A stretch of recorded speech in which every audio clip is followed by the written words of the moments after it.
Well, what do you have? What did you come up with? Here's a movie that I always hated and everybody loves.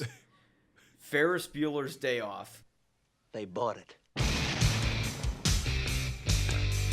Wow. I fucking hate Ferris Bueller's Day Off. I actually thought about it as one of the movies that I would pick. Really? Yeah. Oh my God, you hate it too? I don't hate it. I enjoy Ferris Bueller's Day Off. I will admit that. But I do think it's a bit overrated. Well, shake it up, baby, now. Shake it up, baby. Twist and shout. Twist and shout. It's just a movie about a privileged white kid I asked for a car, I got a computer. How's that for being born under a bad sign? who presumably takes his dad's credit card. Or is that Kevin McAllister? Either way. It's both John Hughes. I think they both do. Yeah. And like he fucking goes around and the movie just turns into a tourist video of Chicago, which is great, but it doesn't tell a good story. It's just a fucking tourist video. He fucking steals his best friend Cameron's car. If you had access to a car like this, would you take it back right away? And then he like trashes it.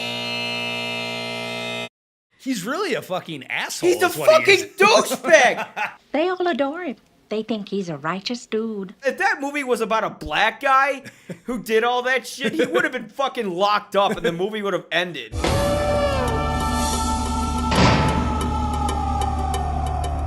It's just a movie that like rich, spoiled white kids are like, you really think a guy on the South Side likes that film? Probably not. Yeah. Maybe he does. I don't know.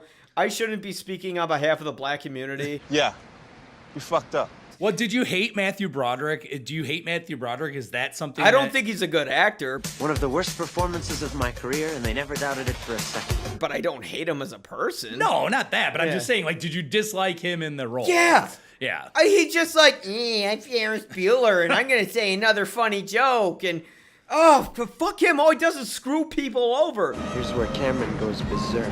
Wait, you letting him stay home? Ferris, please. Gone too far. You're gonna get busted.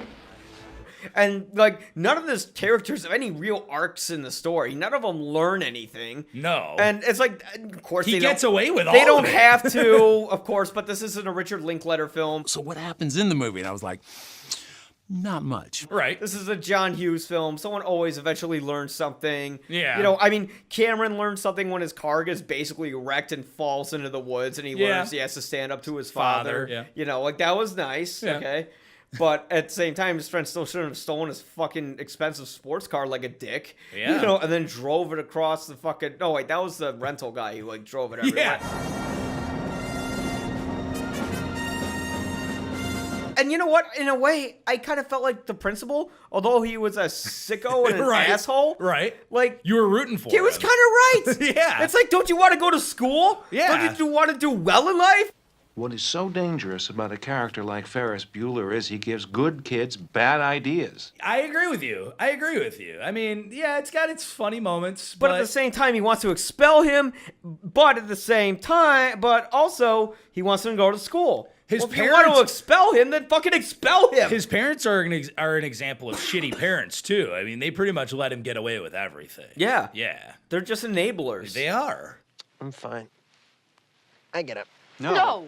And, too, when you think about it, it's actually really funny. Ferris Bueller's the type of guy who would become privileged to nepotism, too. Like, I'm sure That's why I hate his dad would eventually get him a job for, like, a law firm or something like that. Yeah. And then he would, you know, be living the dream, even though he never worked hard or did anything to deserve it.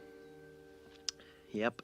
Hey, you know what? If they could politicize La La Land, I could fucking politicize this film. The white guy wants to preserve the black roots of jazz, while the black guy is the sellout, writes Abdul Jabbar. You're right. Yeah. You're right. I actually agree with you on that because I don't think... I think people try to find any way that they can to politicize some films. Yeah. And you have done it with Ferris Bueller, which is impressive. Yeah, I did. Not that I condone fascism. Or any ism, for that matter. Isms, in my opinion, are not good. Ridiculous.